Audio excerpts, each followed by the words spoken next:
Have you seen that replay, buddy? All right, man, I'm done talking to you. You can't be done talking to me. You're right here facing me. I back. Trust me, I back. Dana! 60 G's, baby! But I'm not impressed by your performance. It's normal. Come on, guys. It's normal.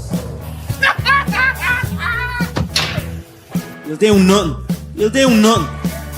I'm the man of the hour, Joe. Too sweet to be sour. What you see is what you get, and what you don't is better yet. I'm the women's pick. I'm the men's regret. And if you win against Chael Sonnen, you made a bad bet. I don't have much left to say other than you have seen nothing yet.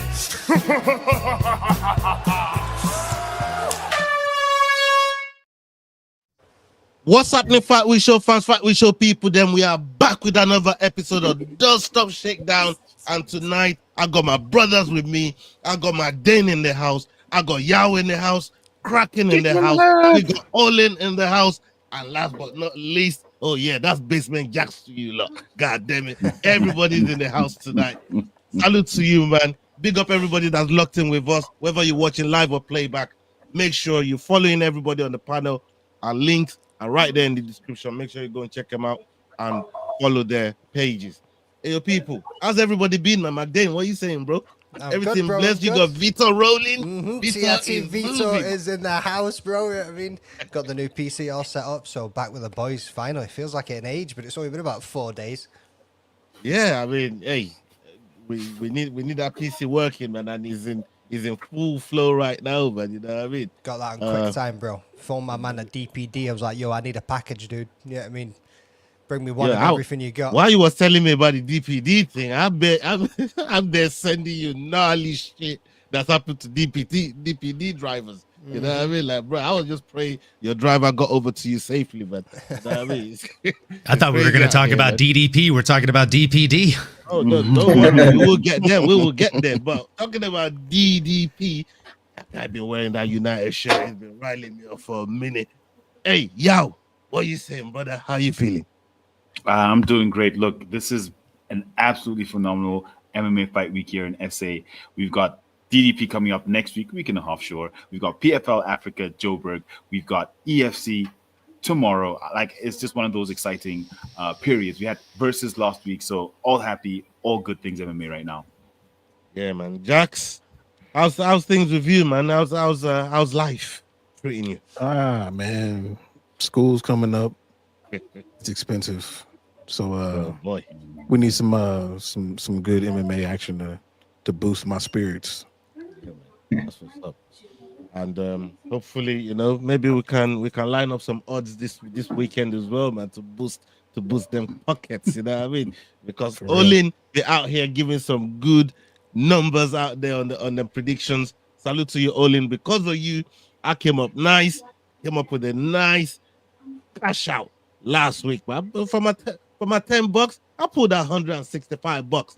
Let's go. Though I should have hung in there, but even though my final pick won, I like when I get that itchy trigger finger, I pull the trigger on the cash out, bro. But thank you for that one. The cash out king, yeah, man. What did you end up hitting on? Cock. Yeah, the cock. I got like 8. I got like 8 fights on my parlay.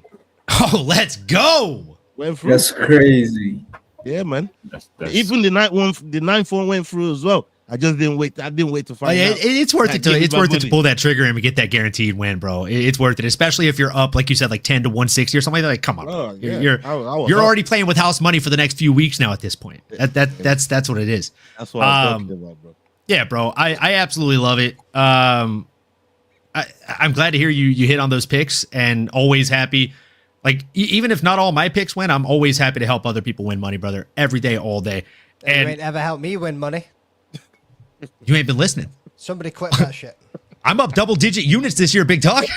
And the man leading the front right now is up triple digits right now. So, I mean, maybe follow suit. Watch the show. We'll see.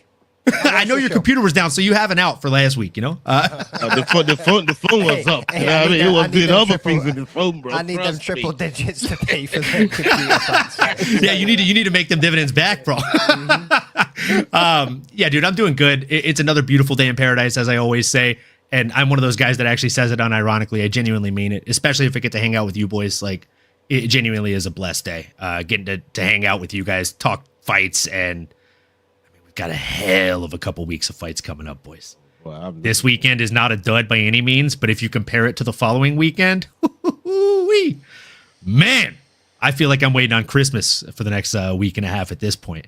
That's what's up, man. 100%. Kraken, we've been seeing you on social media. You are moving crazy on social media, my dog. Bro, how you been?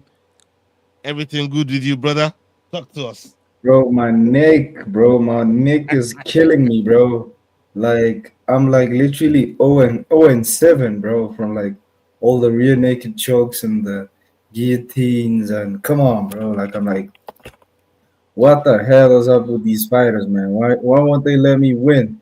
You know, but like, hey, I'm living my dream right now. Shout out to the PFL. Shout out to Big Daniel, man. Big Daniel, like, he set me up real nice, man. We have a show coming up with PFL Africa.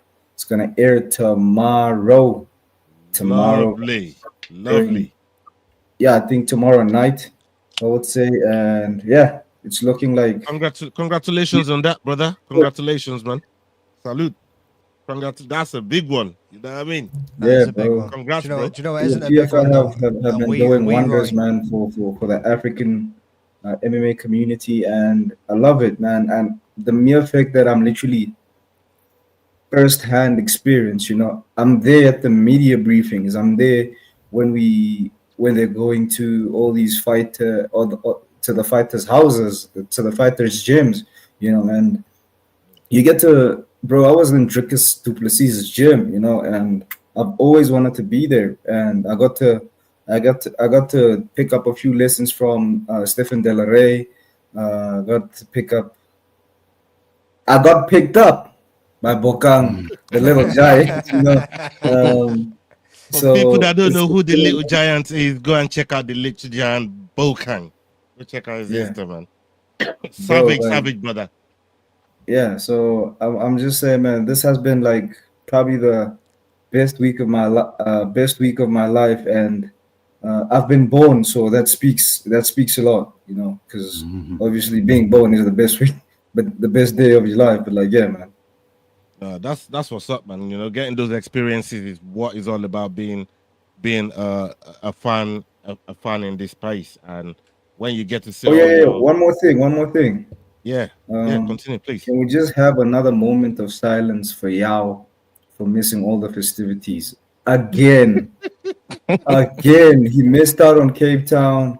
He missed out on basically half of the fight week, you know. Yeah, so I'm even still rocking my versus cap, feeling bad out. I should be wearing PFL like you, bro. But let's see me on Friday. Let's see me on Friday. Hey, man, see you whenever you get your shit together. Okay. Kraken's been training all week, bro. You turn up on Friday, you're getting Kraken put you to sleep, bro. You know what I mean? He learning from the best out there. He learning from the best out there, man. Serious. But Kraken, yeah, big up to Look, there's winning and there's learning, and it looks like Kraken's been doing a lot of learning from his Instagram posts. He's all right. So you don't lose, you learn. Respectfully, Kraken. They told Kraken, you go learn today, bro. You go learn today, dog. Hey, bro's been sleeping on the job half the time. Yeah, I mean. Oh shit! All right, we got some videos that Leroy's put together for us. Salute to my boy Leroy over there in Australia, Queensland, man.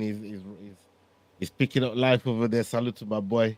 But we definitely missing because the time zone is crazy. Time zone is crazy, man. You know what I mean?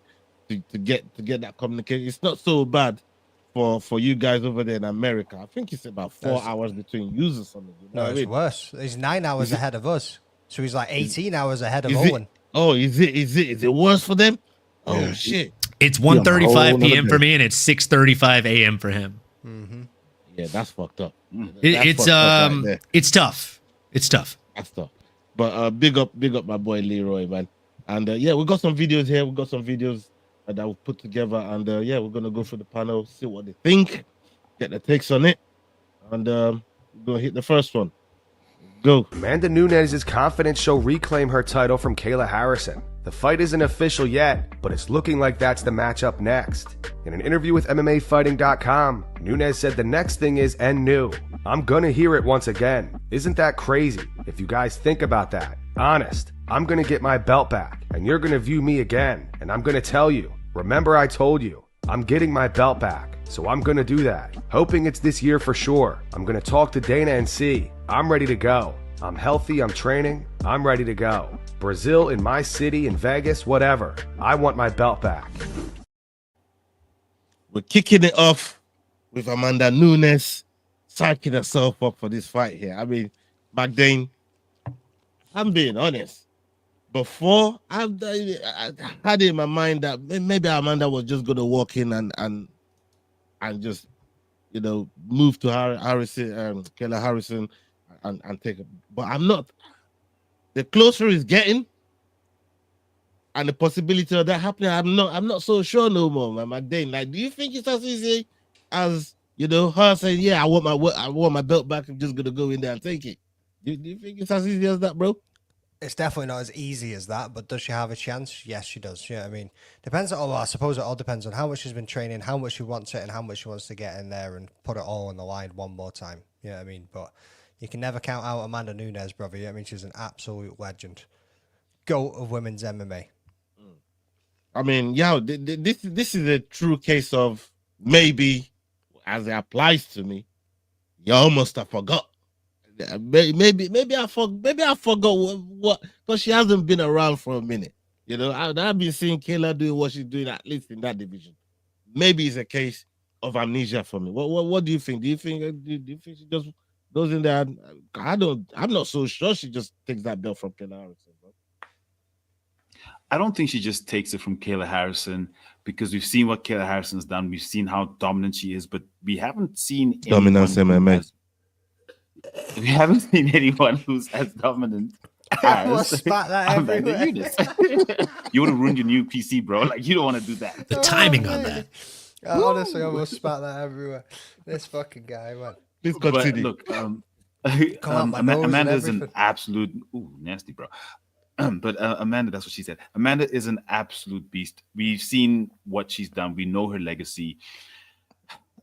But if you look at how she lost to Pena, you know, she got choked out.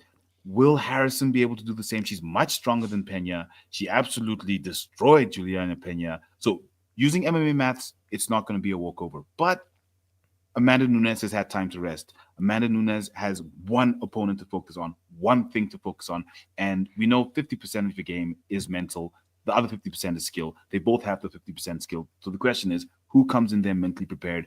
I think Harrison might just be more prepared because she hasn't had this long layoff, having to get back to whatever fitness is, having to get back into media and all that stuff. So, you know, it's going to be a tough one, but I don't think it's going to be a walkover for Amanda Nunes. I think it's going to be one of those where it's going to come down to fight week, who had the best prep, who shows up best at the press conference, because we don't know who's going to say to upset someone. So for me, it comes down to fight week on who's going to win that fight and whether it'll be a walkover or not. But it's not going to be that easy for Nunes in this instance, although I'm rooting for Nunes because I love Amanda Nunes.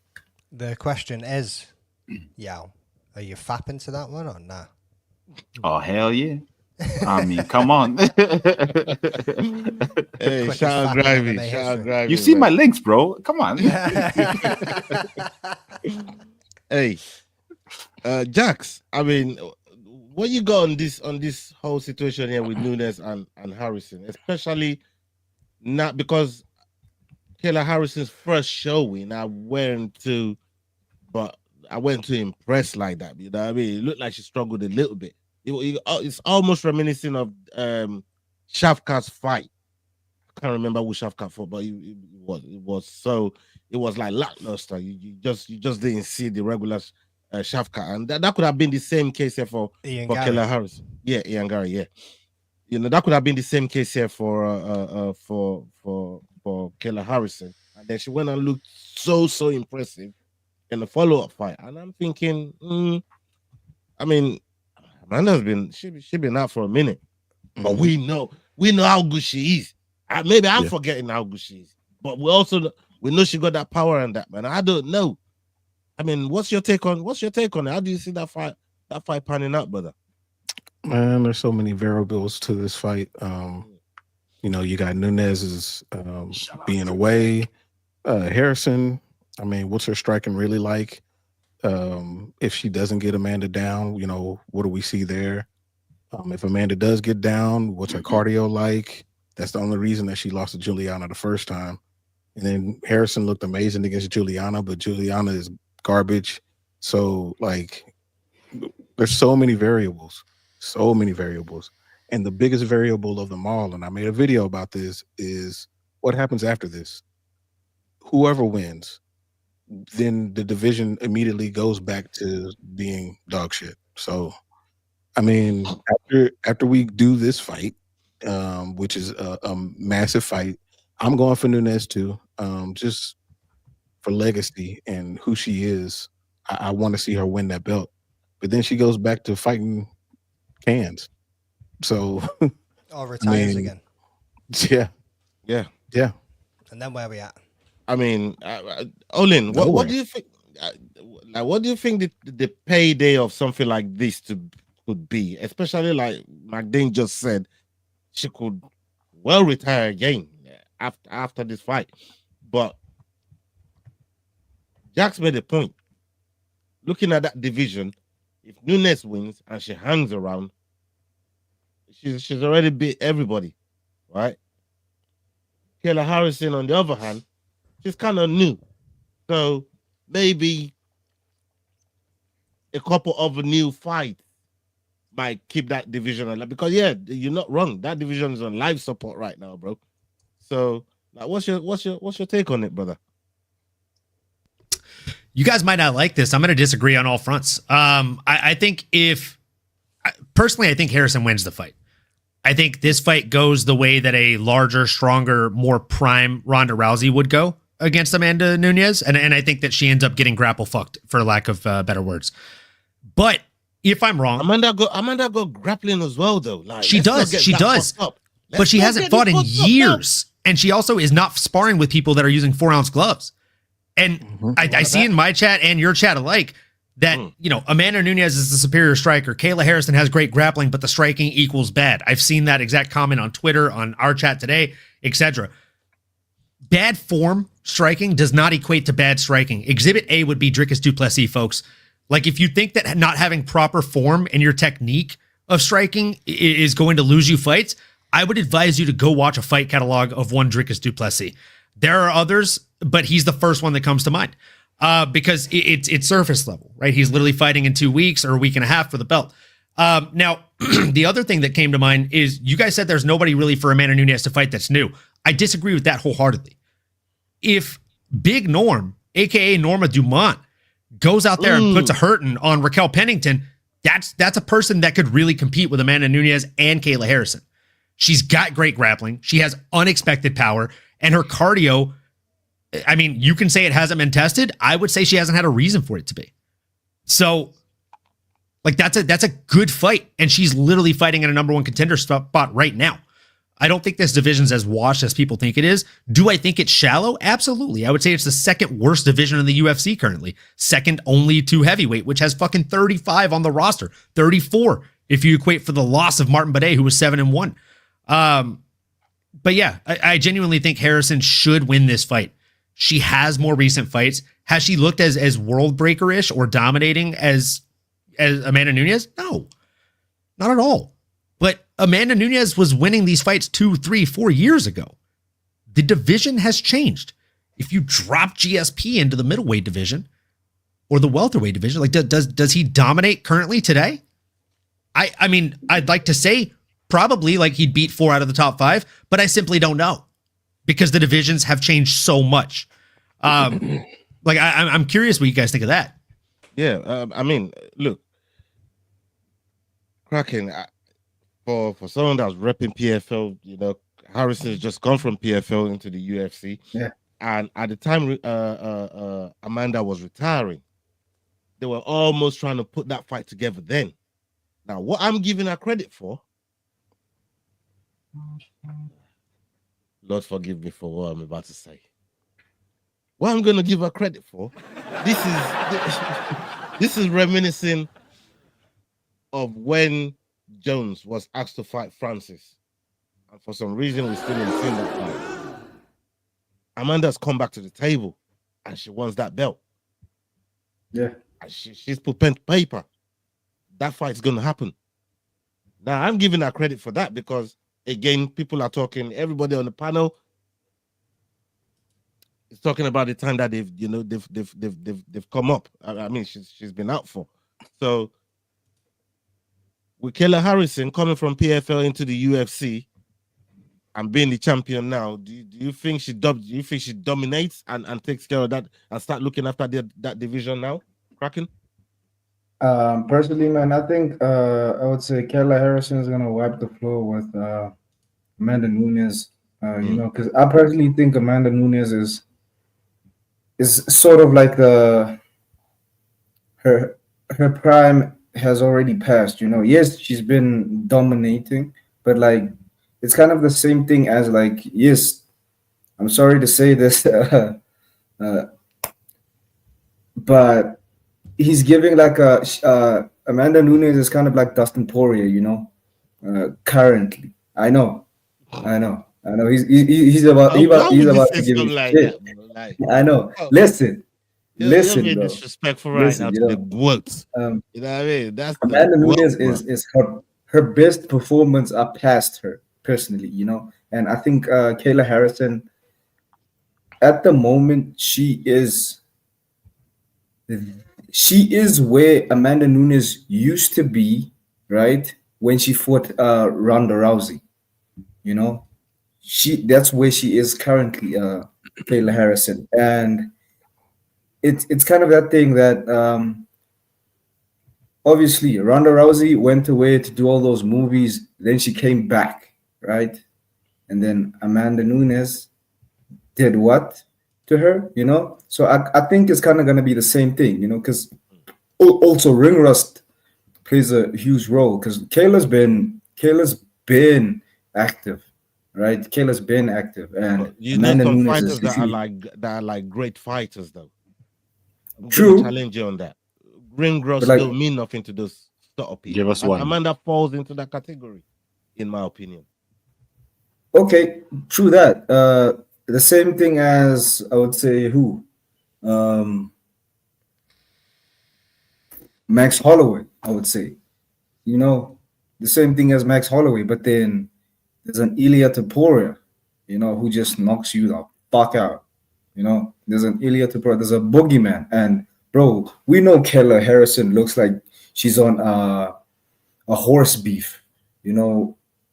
She looks like she's on horse beef, and she's like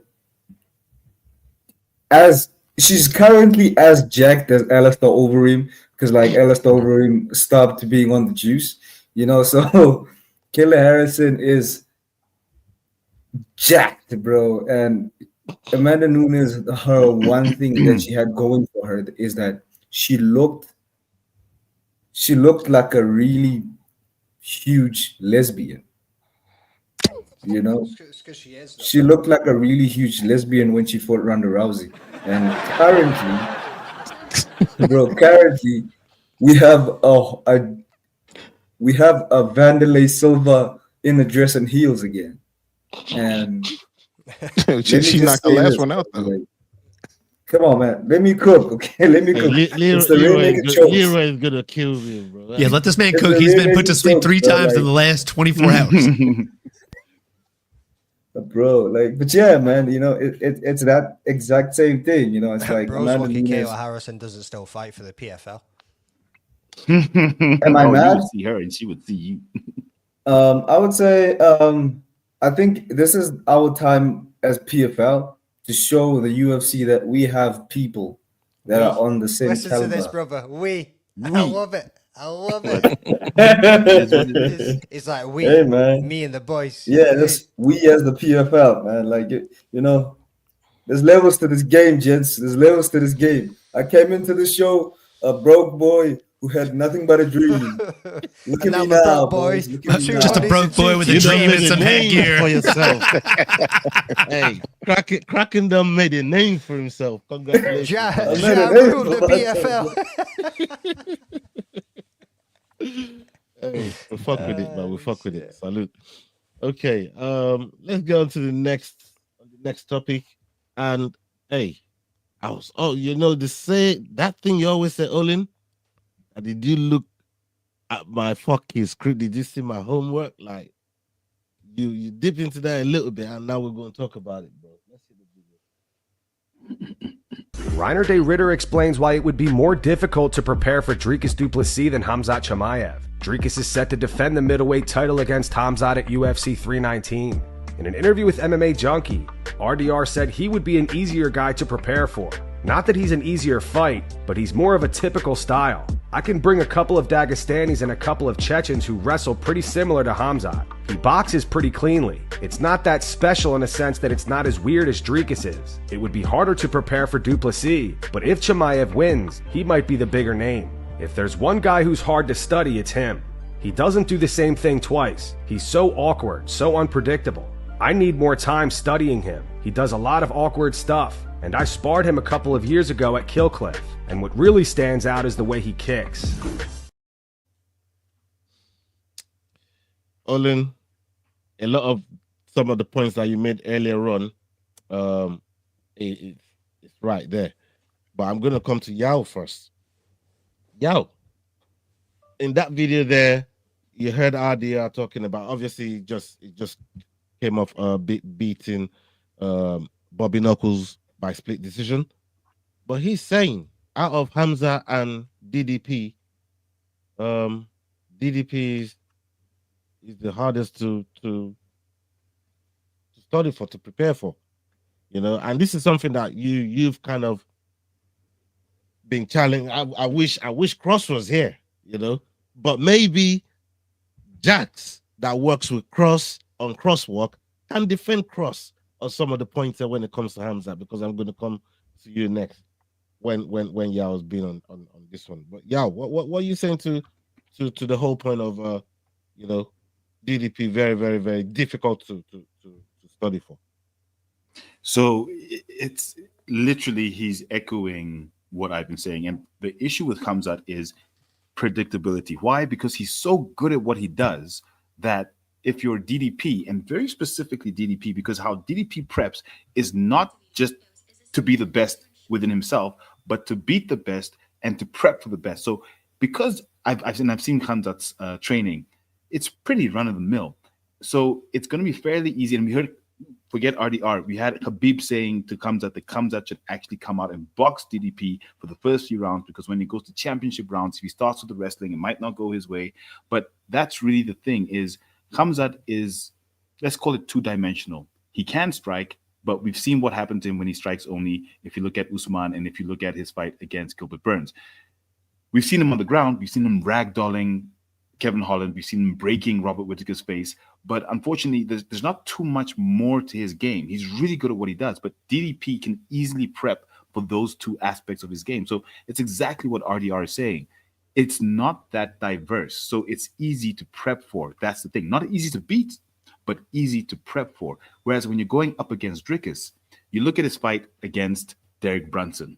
What was that? You look at his fight against Robert Whittaker. Oh, okay. Look at his fight against Izzy. None of those are the same. How do you then prep for that as his opponent? So I agree 100% with RDR. That's the thing, is it's not easy to prep for DDP because you don't know what he's going to do. Whereas Khamzat, look, great at what he does, fantastic fighter, but 2 or 3 dimensional, whereas Dricus is an entire matrix that you have to look at and try and figure out, is he going to fall on top of me by mistake? Is he going to trip me whilst he's falling down? Or is he actually going to take me down? Is he going to hit me? Or is he going to swing in the air like a crazy person? Like, you don't know what DDP is going to do. And that really is the secret behind why I think he's going to absolutely, not destroy, but beat Khamzat convincingly, is for that reason. So I agree 100% with RDR. And that for me is the main thing when I consider this fight.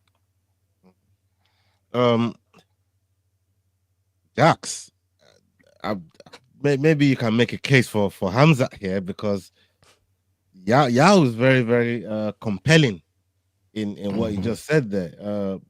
I mean, with Khamzat, do you think it's a case of, yeah, you might be good at one thing, but there are some people that are so good at that one thing, there ain't nothing you can do about it, and they just get it done. We're seeing football, in other sports, they just so good at it. You prepare all you want, and they're still gonna do what they're gonna do. What there's a lot of that. Yeah. There's a lot of that when it comes to Chimaev. Like when it comes to I dumped it. Sorry, Lane. I'm so pissed off. Hey, I can't believe you're dirty for that, Lane. Dirty. Dirty. Dude, that's what she do. That's what she do. You're dirty, but, man. When it comes to what RDR said, as far as like the complexity of DDP's game, he's kind of got ADD MMA type of situation going on where you don't know what he's gonna do, and that definitely adds to his game. I would agree with that. That he's difficult to prepare for because there's no pattern to what he's doing. But on the flip side, we've seen people who are dominant in certain aspects, and we've seen what Khabib did, and that's really the blueprint. You know what he's gonna do. You know what he's gonna come and hit you with. Can you stop it? And a lot of times there's no type of preparation. I mean, even this person on my shirt, he knew what Khabib was going to do, and he just couldn't stop it. And that's where Chimaev's the preparation for Chimaev comes in. If you can't stop it, that's another level of being difficult to prepare for. So if I were Cross, that's what I would say. I think Cross will be proud of you, bro. I feel like Cross is like recharging for 2 weeks. Cross will be proud of you, bro. Bear smoke. I reckon that's what's going on here. That's why he ain't seeing it. That's why he's not in the chat. He's waiting until it's fight week. You know what I mean? Yeah, I mean, look, heavy. If he watches on playback and he sees that, I'm sure he'll be proud of what Jack said there. But I'm sure Olin's got something different to say about all of this, man. Hit us with this, Olin. Yeah, man. I mean, when it comes like the original clip you played, like RDR is 100% correct. Training for somebody like DDP is very, very different and unconventional, right? Training for somebody like a Khamzat Chimaev, exactly as Jax alluded to, you know exactly what he's going to do. You know the game plan. So you want to bring in high-level grapplers, right? Like, I'll be honest, the guys that I see Khamzat training with are not the types of guys that I would necessarily bring into my camp to train with. And I know we have a clip to go over later on about that, but we'll get into that as that comes. When it comes to DDP more specifically, though, like he is an absolute bully. Like, dude, kick him in the head, literally just put it in the chat. DDP is like a school playground bully. It's a fact. Like the way that he comes in there, he just seems like he's there to take your lunch money, not to beat you in a fight, to embarrass you. Like real talk. I know it's a joke, but it's real shit, bro. Like, He's literally beating you up like he's there to take your lunch money and kind of punk you, for lack of better words. Like he's done it to all the guys that he's fought. He's lost 13 minutes of a 15-minute fight and somehow come out on top, right? We've seen it happen. The guy is unconventional. The guy is the type of dude, like if you watch football, whether it's NFL or soccer, right?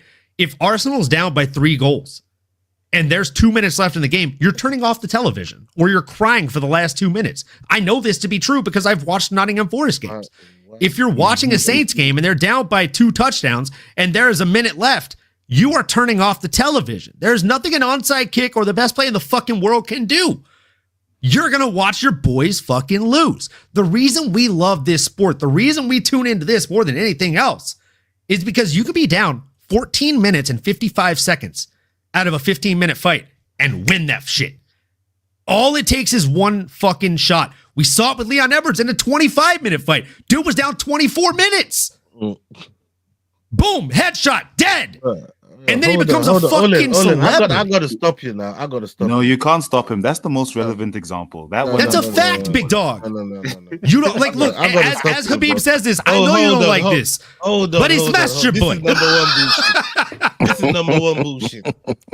First, you put your mouth on Arsenal, and then you start talking about fucking Usman. Like, what's wrong with you, bro? I'm not taking shots at you, bro. I'm just using relevant fucking things that I know will land. These are hot. Hey, I called out NFFC too, bro. Them shots are fucking. Yeah, no, Bro, Nottingham lost both their friendlies too so far, bro. It's not a one-way traffic situation, big dog. I promise you, like, misery loves company, and we're both there. Kraken, talk about kicking him out while he's down. Go on. Yeah. Hey, man, yeah, like we said, man, because like I've been seeing like Chimaev bringing in like Olympic level grapplers, you know, like really Olympic level grapplers trying to like I would think there's nothing really he can add on to his current dominant style of fighting, you know, like by bringing in elite level grapplers. So it's like the one thing he should be doing is trying to, I would say, prepare for a slug fight with Dricus, you know, prepare for a slug fight with Dricus, because, bro, Dricus is just so unconventional. It's like, who do you get to train for somebody like that? You know, who do you get to train for somebody like that? Because, like, if you see the difference between the two fighters that are from the camp, the CIT camp, right, which is Cameron Simon and Dricus du Plessis, right? The more technical fighter loses, which is Cameron Simon, right? He's like, when you see him throwing kicks, when you see him throwing punches, he's just so meticulous that you expect somebody like him to win, but he does not, right? But then we have that drunken fool fighting style of Dricus where he trips and he falls and he gets a takedown, and you're like, wait, what? You know, personally, I think Chimaev is scared, to be honest, because it's like, okay, as time goes, it's like, am I prepared enough? You know, are you prepared enough? Because you wonder what the hell is this? I need to. Yeah. No, hold on. Yeah, I would say that the wolf is scared, man. Like, you can quote me on that. The wolf is scared, you know, because, like, bro, like, how do you prepare for Dricus? You know, that's the one thing, because everybody has been like underestimating him. That's why they call Dricus the champion that should never have been. You know, yeah, he's still smoking. Since you've been in the CIT, yeah, echo there. I don't know where that echo's coming from. Hold on. It was me. Since you've been in CIT,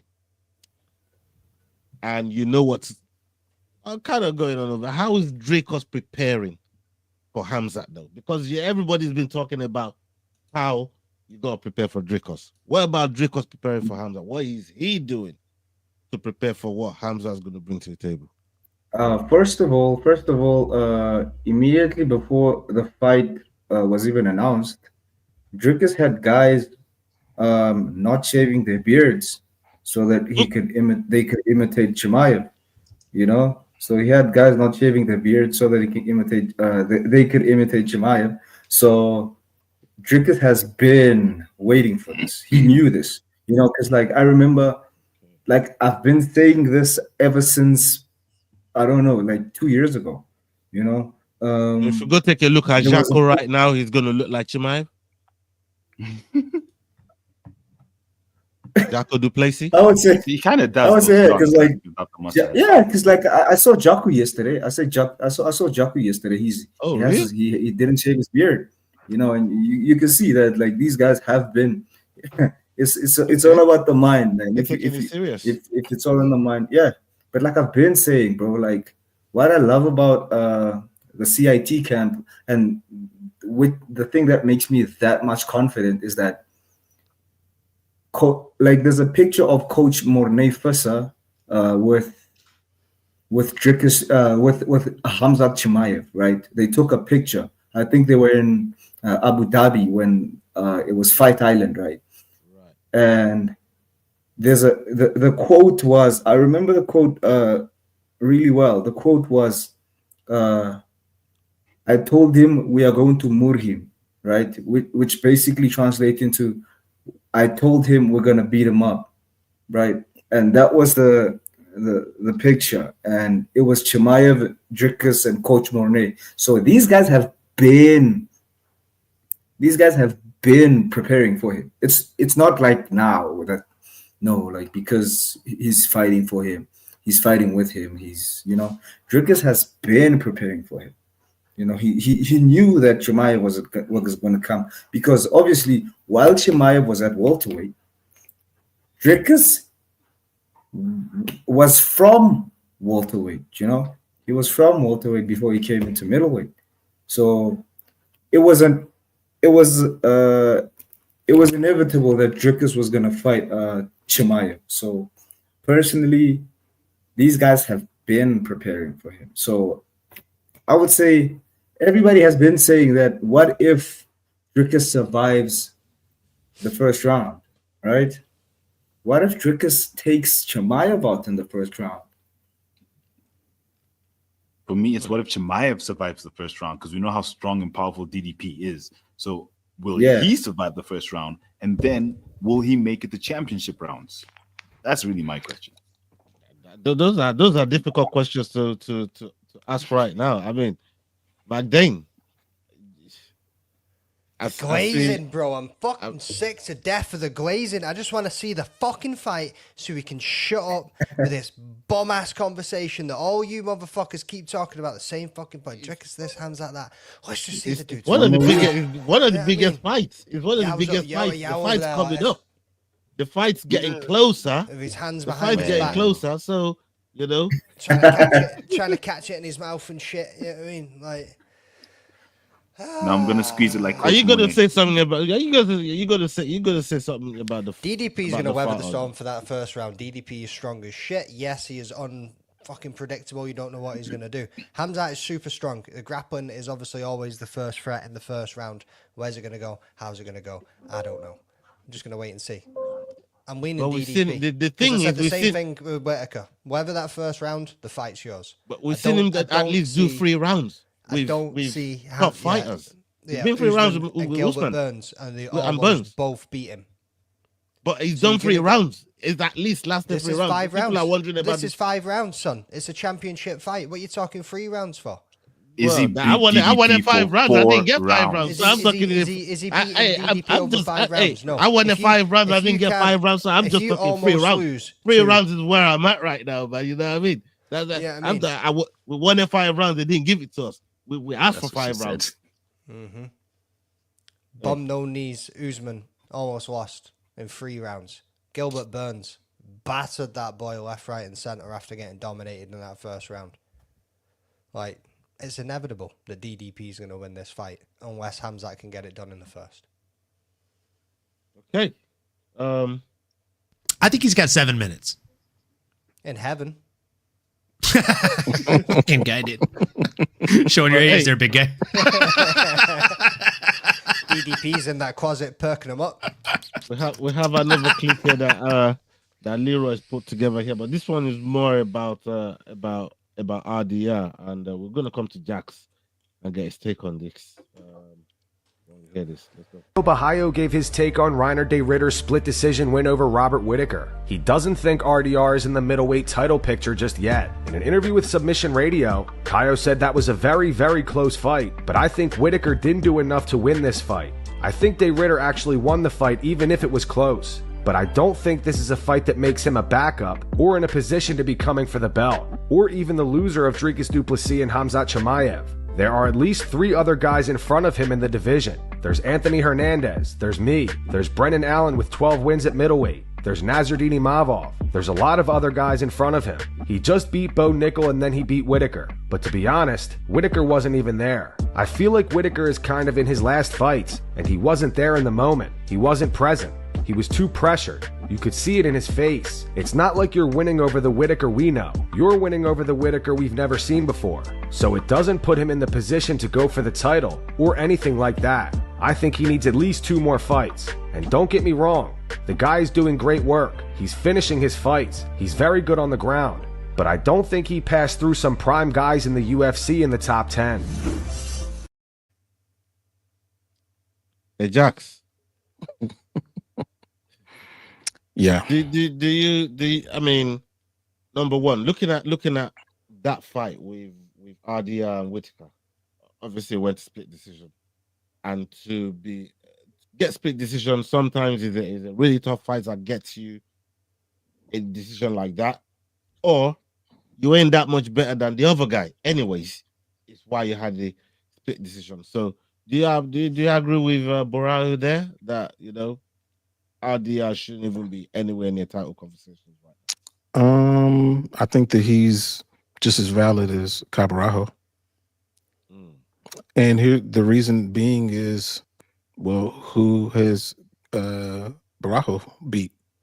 He beat Jared Cannonier, which you could argue the same things that he's saying about Robert Whitaker. And Robert Whitaker beat Jared Cannonier. So if anything, it might be the inverse. I think they're at about the same point. Now, mind you, Jared Cannonier, not Jared Cannonier, but Cabarajo's been in the UFC longer. So I think he's 7-0, where De Ridder is 4-0.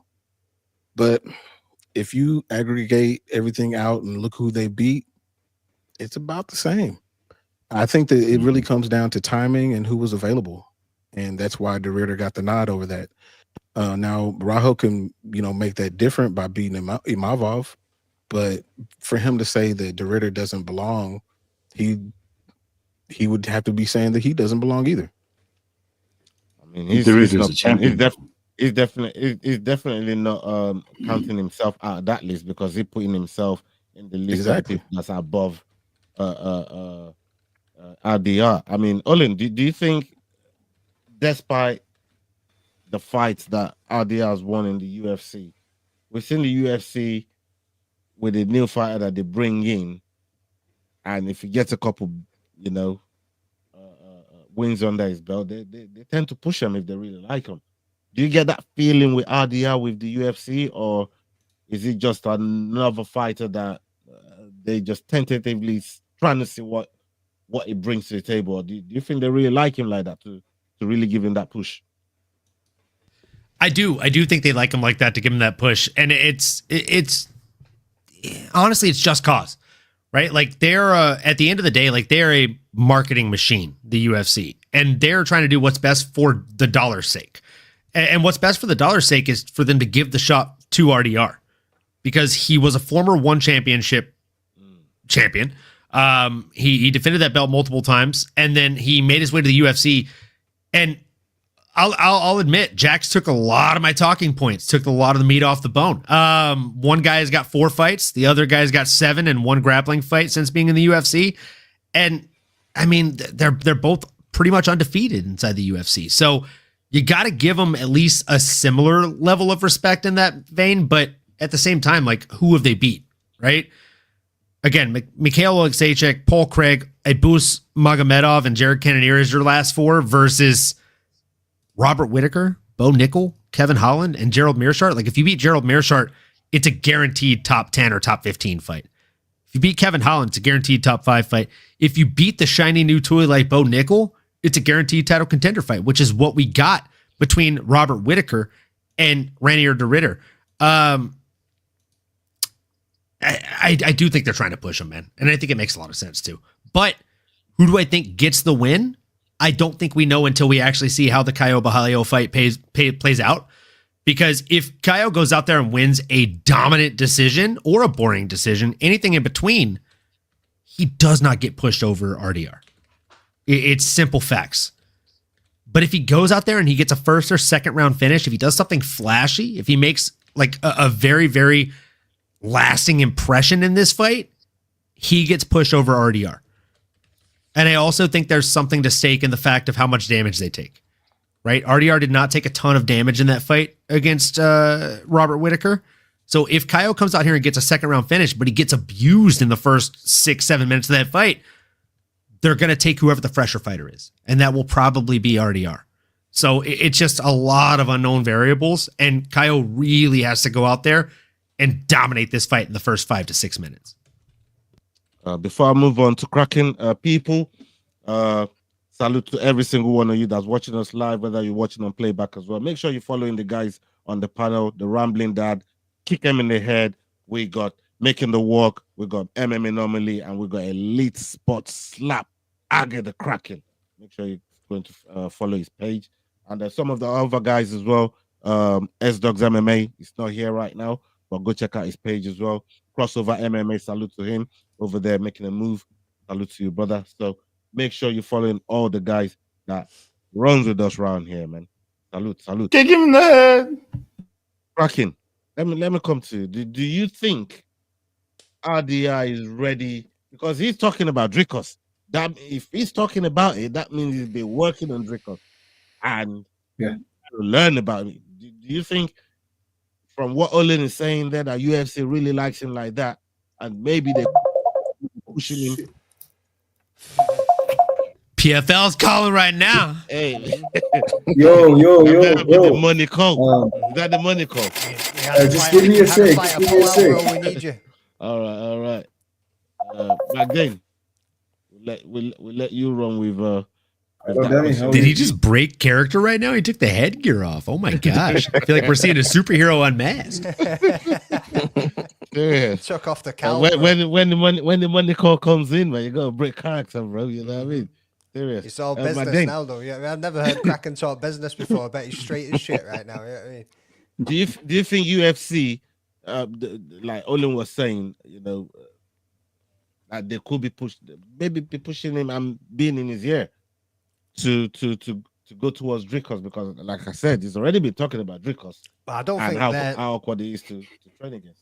I don't think they're in his ear to push towards Dricos. I think he's more than aware of where he's at in his career right now, and that he's only just got into the UFC, and that's where they'll be pushing for it to happen. He's not. I'm not going to say he. Yes, the kids are sleeping now. Thanks for asking. Look at him trying to like not move his lips whilst he's talking. I feel like they're pushing it because they're like, right, this is a don't discredit his dreams of being a ventriloquist, McDade. No, that's rude. He's got some work to do. So I feel like they're pushing it a little bit, not to tell him to go out and be in people's faces about it. That's literally just him wanting to go for it himself, which all fighters should be. If you're going to be a fighter, you're going to get a couple of wins under your belt. You want to go for you want to go for the belt. You know what I mean? So, but I think from the UFC's point of view, that's the boy that they brought in from another promotion. They've got to make it work, because there's been a few of them that have come in that haven't done too well. You know what I mean? And he is currently winning fights. So why not push him and get it there before his career's over? Before he ends up like the Robert Whittaker he's talking about. Yao's back. You back, Yao? I hope so. Yeah. You got something on this RDR situation? Do you think it could be you know, it could be getting the machine pushing him towards the title contention, and perhaps, you know, if DDP gets through this fight with Khamzat, we could be talking about RDR next. Look, I'm hoping we see Du versus De, because that'll be the first Dutch fight that you'll ever see. Yes, I know Dricus is South African, but he's still a Flying Dutchman. Like, I want to see that fight. MMA Twitter is calling it the goofiest MMA fight that'll ever happen. And I definitely want to see that fight. And I think him being where he is definitely the right thing. Shout out, Tab. Because he's a former champion. So it gives credence to DDP's record. But also, as a former champion, we saw how Kayla Harrison got, I wouldn't call it fast-tracked, but she got there very quickly. And he is winning his fights. He is beating former champions in Robert Whittaker. So, yeah, he should be in that conversation. Caio Borralho has not beaten the type of names that he's beaten, nor is he a former champion from a championship like one. So I think, yeah, push RDR. He is there. He is an older fighter, so he doesn't have that much time. And like Juice Man said, he better lose himself in it before this time is up. You know, it's time to get it. And I am 100% with him there. Du versus D, it's coming, and that's going to be a fun fight. Yeah, man.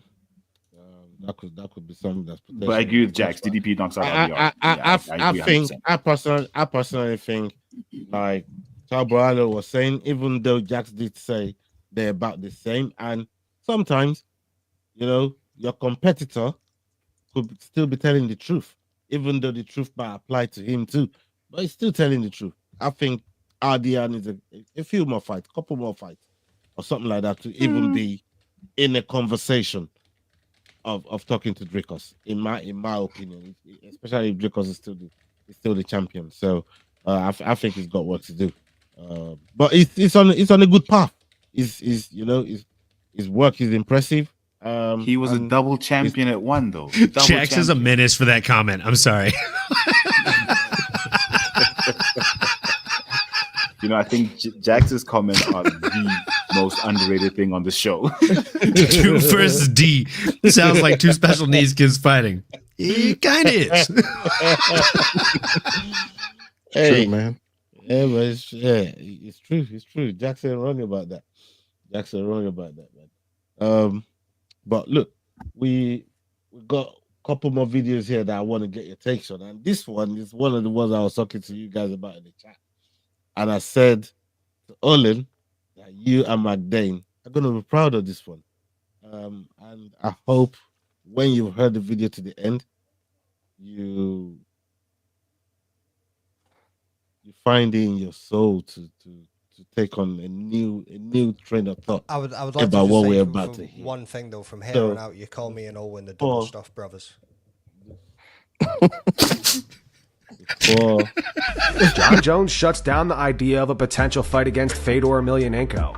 Listen, you know that card in White House. Yeah? Are you a participant? Are you doing I'd like to be. I'm working for it. Listen to this.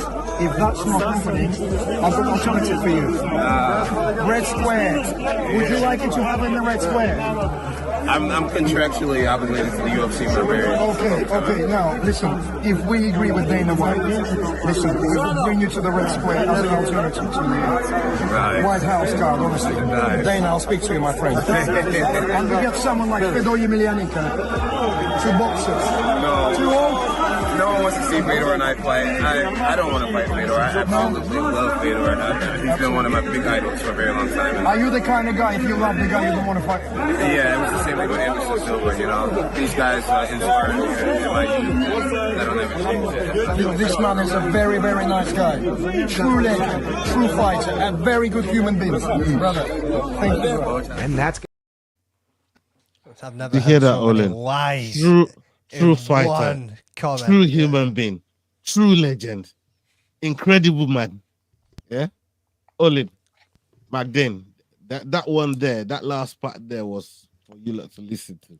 Why are you bringing up maybe shit, bro? No. This ain't me. Shout out to FullMount MMA. They got this. I'm deflecting, brother. I just cut the clip for this purpose alone. Shout out to Full. He's all, don't shoot the messenger. It wasn't even me. Moving like Ali Abdullah. He's all, I didn't make the clip. I just chose and curated it. They fuck with us, my friend of the show. Man. Shout out to FullMount MMA. Salute to them. But listen to that clip there. Forget that last part there. That was just tongue in cheek with what that guy there was saying about Joseph. I'm like, boy, there's so many people that disagrees with you about what you just said about. Fair play to you. But shutting down the fight against a Fedor, would you say Jones is real by saying, he's going to be out of respect more than out of fear? No, more of out of entertainment purposes. Like, who wants to watch John Jones versus Fedor at the White House? Yeah, I agree with that. Like, it's probably going to be the biggest card that ever gets made, and is like it's Dana White said, it's going to be bigger than a Sphere. And Fyodor Emelianenko is 48 years of age. 48. John Jones is in his 30s. Fuck off. That's how you say his name. He's one of my favorite fighters of all time. Sorry, bro. I felt bad that the dude's asking a professional fighter like John Jones that question, and he's asking a question about a fighter in which the name he doesn't even know how to pronounce. Like, it's Fyodor Emelianenko, the last fucking emperor, one of the greatest heavyweights to ever grace any form of mixed martial arts fighting, folks. Fyodor. Was that a Game of Thrones? Fucking like Reach? Fyodor. I love you and hate you at the same time, McDain. And never has that held more true than right now in this moment. No, I think he is being respectful. And it's one of the very few times that he is being respectful. He gave grace to the last emperor. Like, he knows what he is. He knows who he is. And he also knows that if they were both 35 years of age, Fyodor would probably dog walk him. Like, with all due respect, like, I don't like John Jones as a person, but as a mixed martial artist, I respect the absolute fuck out of the guy. I think he's incredible. He's a menace. He's terrifying. If there was somebody I would not want to fight inside of the octagon or inside of a sparring match even, I would probably tell you top 5 is, like, John Jones is always going to be in that list of I don't want to do it, right? Because I feel like even in sparring, your pinky finger.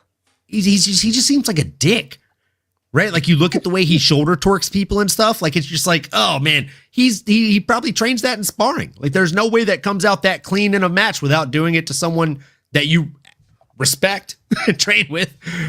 So yeah, I do think it was respectful for him to say that, but I agree with McDain. Like, nobody wants to see a 48-year-old fighting at the White House.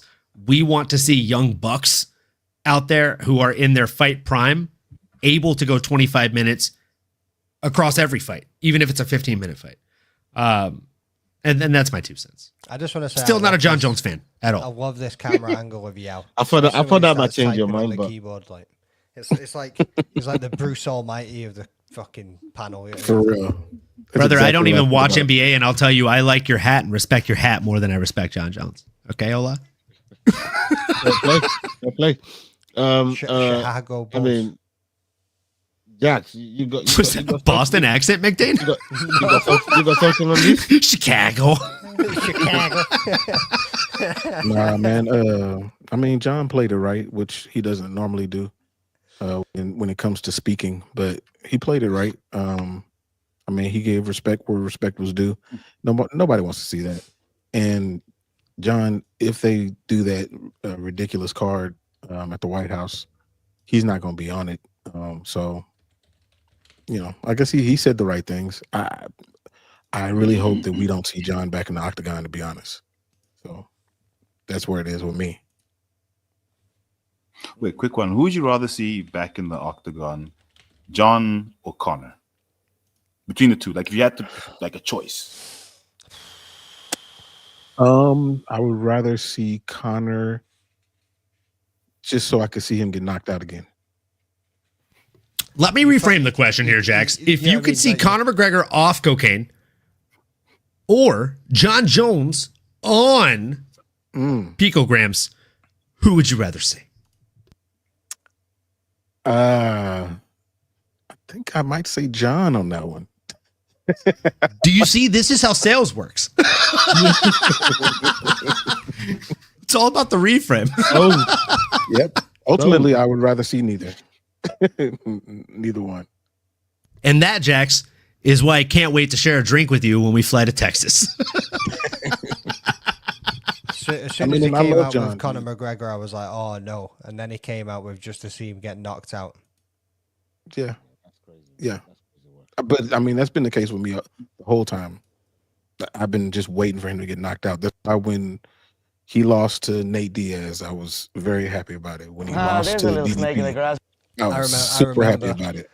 I was at like a house party, well, not a house party, but like a watch along with a few friends, so like probably about 6 of us in the room, and there was only me and one other dude that was saying Nate Diaz was going to whoop his ass. Everybody else was riding the McNuggets train. We were like, watch and see when he won. Everybody in the room, because we had one of our friends, Ali, was like die-hard McGregor fan, like die-hard McGregor fan, sitting silent. Me and John are like, yeah, bouncing him out the living room. Yeah. Bro, I was pulling for Nate Diaz in both of those fights simply because I was a Dustin Poirier fan. And my best friend, Drew, who would come over every weekend for fights, was a diehard McGregor fan, like you're saying. And I couldn't, bro. Like, he rubbed it in my face for 6.5, maybe 7 years, that Dustin Poirier win. And so the Nate Diaz thing, it gave me a leg to stand on. I was like, bro, your boy got fucked by Stockton, bro. Come on. Slap too. Let's get it, bro. Jose Aldo knockout. Sorry, boys. Sorry, boys. When PFL calls, you answer. That's Kraken. I say it every day of my fucking life. Anytime somebody says they're sorry, don't be sorry. Be happy, my guy. Yeah, man. That's it. Yeah, thank you, man. I appreciate it. Tell us what it was about. We're curious. Yeah, that whole. It was about the video. Like, should I send it to Yao or Ola so that can we can put play it it up? on the stream right now? I was gonna say, can we play it on the stream? Yeah. Send it me. I'll put it up. Hell yeah, let's do that. So send it to the Rambling Dad. I fucking fell asleep. Woke up in the morning, avoided everything all day. Like, avoided everything all fucking day. And then I get home after work, like I never looked at socials, and I walked into work saying, don't say shit to absolutely everybody. I get home from work and Mrs. goes, did you fall asleep whilst watching that last night? I was like, yeah. She was like, oh, it's all right. It never lasted long. It was only about 13 seconds or something anyway. And I was just like, fuck you. I was like, fuck you. At that point, you already knew who won, right? Yeah, 100%. I was like, get out. Jose's never had that kind of one-shot power, bro. I know. I was like, get out. Just get out. As I was like, I can't believe you've just done this to me. And it honestly deflated It's the one time so in McDane's much. life he ever said, I need you to sleep on the couch tonight. I just sat down and I was just like, Yeah, I just sent the video to I just sent the link, the post. what did you send it on? Yeah, man. Send it on WhatsApp? Before you play that video, Magdalene, before you play that video, Oh, you already sent it on WhatsApp. I'm gonna. Oh yeah. Okay. Yeah, I'm gonna play one more video while you lot putting that together. I'm gonna play one more video and go around the table real quick. Cool. This is gonna be the last video of the night, guys. That G. The second last video. The second last video. No, I'm on about about the topic. The second last video. Yes, yeah.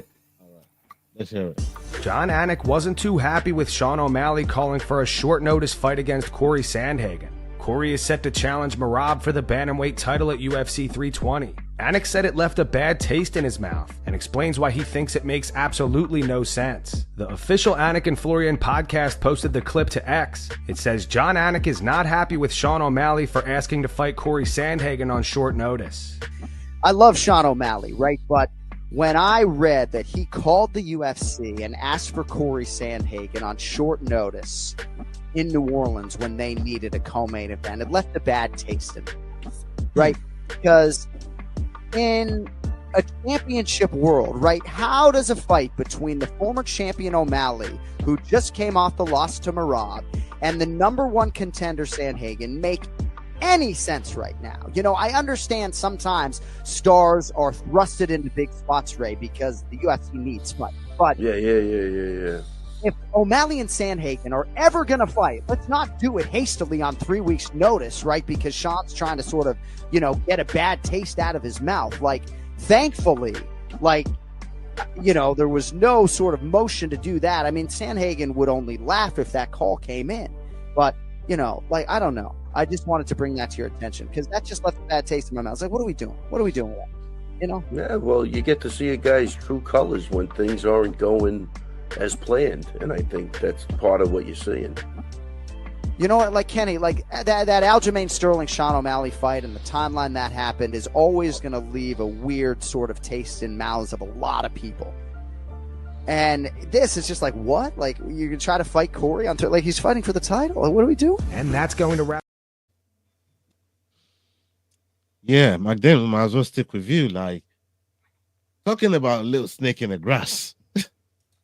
What's O'Malley trying to do there, bro? What's O'Malley trying to do? In the grass. Talk to me, Magdalene. I mean, just trying to keep himself relevant, I suppose, trying to keep his name up there going against somebody that's at the top, trying to keep his name up there against somebody who's probably about to lose a title fight, and if he can then get a fight with Corey, win it, he could potentially get the next shot again. You know what I mean? He's just trying to keep himself up there, bro, as far as I can tell from that. I don't think it's any deeper than that. Yeah, I mean, but I can understand where Anik's coming from as well. Like, no, you should be definitely like you had 2 cracks, bro. You lost it. You got the rematch. Then I mean, you changed everything in your entire camp. You stopped. What was it? He said, yeah. He stopped jaying the peen. That was the one. Stop jaying the peen. Stop smoking the green. Stop making content. All of it didn't do shit for him. And here we are. Yeah, I mean, he needs to go away, fight a striker, needs to stay away from some grapplers for a quick minute, go and get his confidence back a little bit, and then try and work his way back towards it and go for a title fight when Merab isn't the champion. I mean, yo, you leaning more towards what McDane just said, or you got alternative? You know, nah, I'm with McDane on this one. He's still Jay in the peen, bro. Don't worry about that. You just can't see. Look, I think O'Malley needs a few more fights, just to prove that he is still the Sean O'Malley that came up whipping people, single punch knockouts, walk-off knockouts. He hasn't had one of those in a while.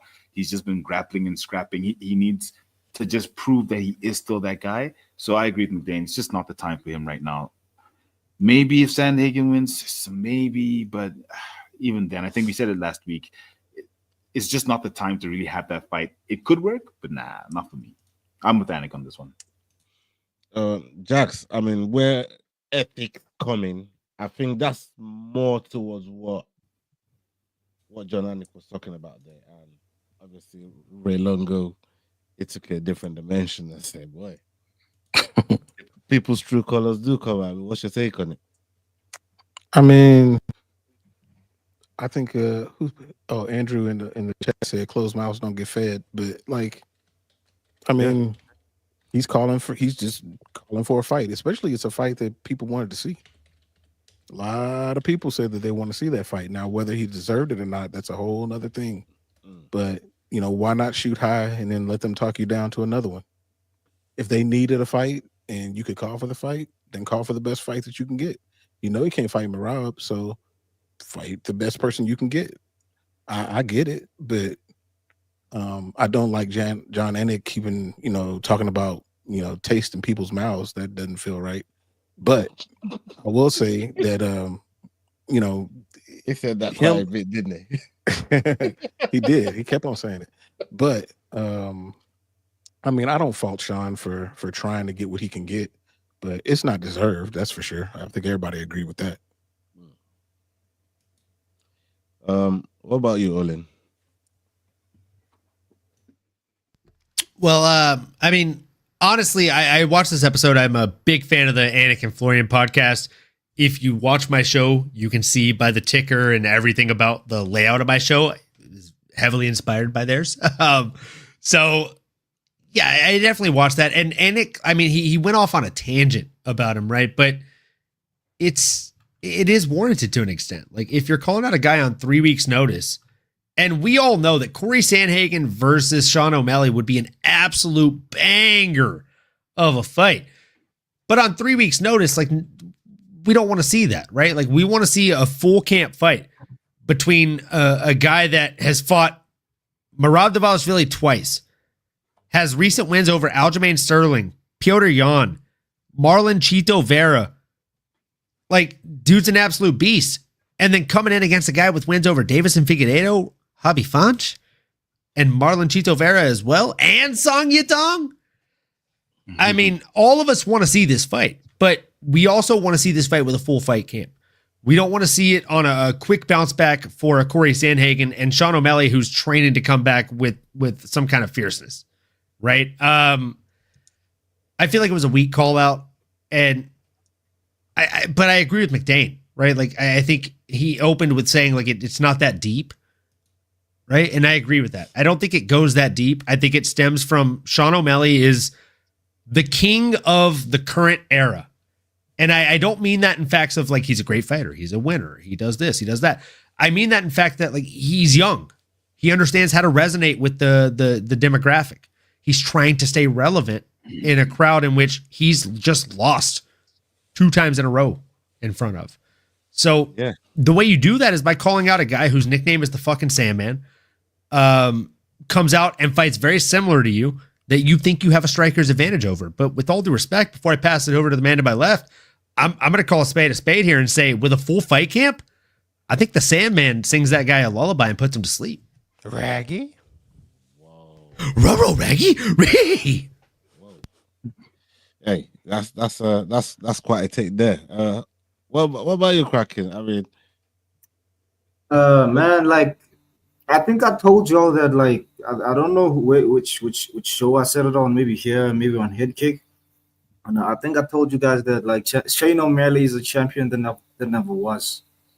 You know, he's a champion that never was. He's just a guy who was boosted by PR. You know, he was just boosted by PR and gone to that level of. Yes, he won a title. Yes, he beat Aljamain Sterling, but like he never had what it takes to even keep the title, because like it was more show than multiple times. No. Yeah, but like, that's the thing, you know. It was like just a bunch of fluke.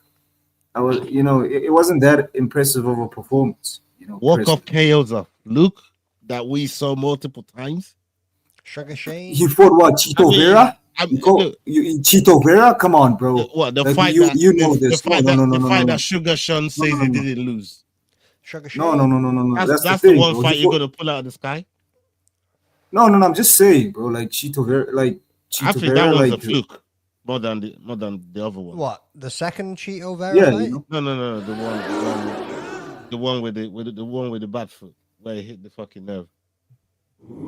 That's more of a fluke. Or did Chito just kick the fuck out of it to that point that bitch That's gave more him? of a fluke. That ain't no fluke, bro. But that's precision. Yeah. You know what I mean? You know what that kick? Yeah. can So do. if that's precision, then the walk of KOs must be precision too. Both can be flukes. Of course, a walk-off KO is precision. That's, I mean, you're well, precisely that's, aiming that's for a what certain Kraken's point saying. on the Kraken fucking say they're chin. flukes. And consistently, he's done it more than once. So Yeah, so you can't call and it. he defended his you've done it title more than once. multiple You know what times. I mean? So I'm like, listen though, it was a can crusher. That's how I Shane know I'm not a O'Malley's virgin. title. Shane O'Malley's title. Yes, listen. I'm not saying Peter Yan was a can. Okay, I'm not saying Peter Yan was a can. But all I'm saying is, Shane O'Malley was set up. Okay, he was set up. Then that's why everybody was just so shocked when he accepted the Cheeto. He lost the Peter Yan. Yeah, the Peter Yan fight. Yeah, I saw it. You know, I saw it, and everybody said like it should have been.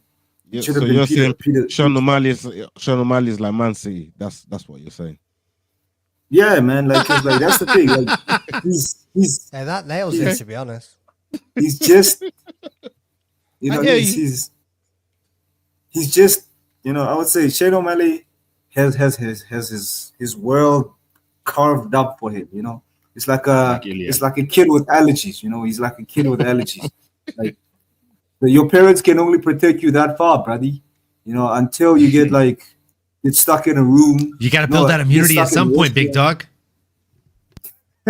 Yeah, you know, because it's that at some point you have to go to a restaurant that has nuts in it, and you're gonna have to choke on it, and you're gonna, you know. So that's the thing. That was the craziest analogy I've ever heard in my life. Man, I'm a philosopher. Someday you've got to go to a restaurant. I'm a new age and philosopher. Yeah, man. Yo, so you saying wait? So you saying that Sean O'Malley was basically a paper champion, right? So was Connor a paper champion? I would say yes. No, because look at what he did to Aljo. You know, because he fought good fighters, though. You know, look at what he did to Chad Mendes. That was a fluke. What? He was losing that fight against Chad Mendes up until the moment he wasn't. No, the Aldo plus Chad Mendes fought on short notice. Thank you so much, Jax. That was literally took the words right off my tongue, bro. Today, Junior. Brother, I can't wait to visit Scotland. We are gonna fight. It's plagiarism. It's plagiarism. It's plagiarism. Shut up. Fucking plagiarism. See, when I spelled it and said it, I've spelled it wrong. Oh, no. It's gonna stick. It's gonna stick. I appreciate you. Yeah. You came for Olin. No, you don't. You're a plagiarist. Kraken, yeah, man. I'm waiting on the day that the UFC come to South Africa, brother, and just see you get 2 hoodies, 2 t-shirts, and turn coat on every single fucking comment you've ever made. Bro, trust me, bro. Like I am definitely gonna be there when UFC comes to. But to be honest, man, they don't even have to come. You know, we're fine with the UFC right now because you know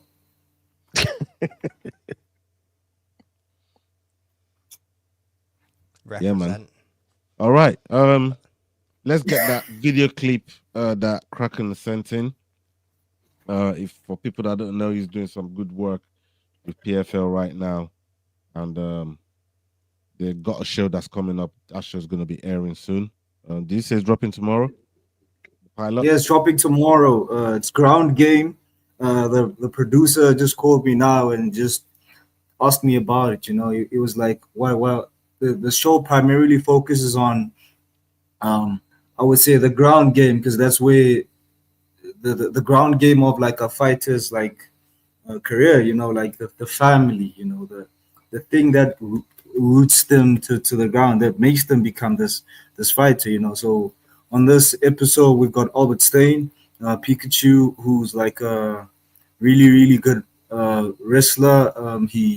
His story goes like this, man. He took 6 years off before he turned pro, and Pokemon trainer called Ash Ketchum, a 10-year-old boy, went on a journey.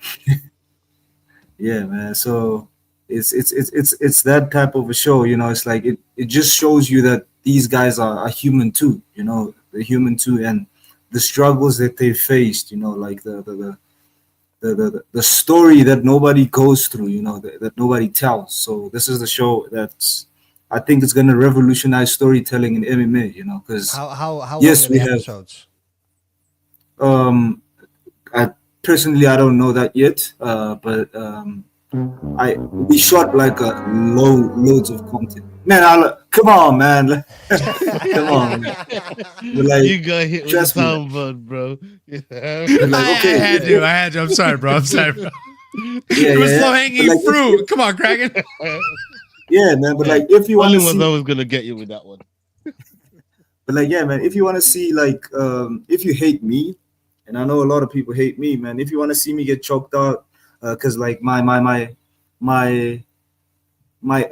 on this episode, I aspired to become a professional fighter, and I asked Albert Stein if what's his shortest fight, you know, what's his shortest fight, and he said his shortest fight was 43 seconds, which was against my boy Tsepo Machuba, and I told him, I was like, yo, bro, if I get like if I can last 44 seconds with you, I think it would be time for me to turn pro, you know. And I hate to say, I'm not gonna tell you, but like, that's a teaser. Go watch the episode, lads. Let's go.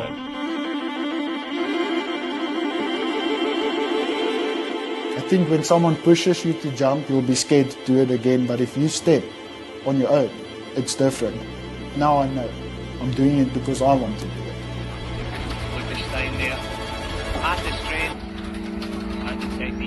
I said to myself, okay, listen, I'm going to die of a heart attack. And I'm not joking. I was very unhealthy. It feels like you got a second chance at life. 100%, yeah. Then I'm like, let's do this. I don't mind. If you can break my nose, let's do this. I'm living, I'm experiencing life. And I remember that my biggest fear was dying and amounting to nothing when I came from this background. This is an African here, look at this. And I think the moment I realized that, I enjoyed it. I took everything in.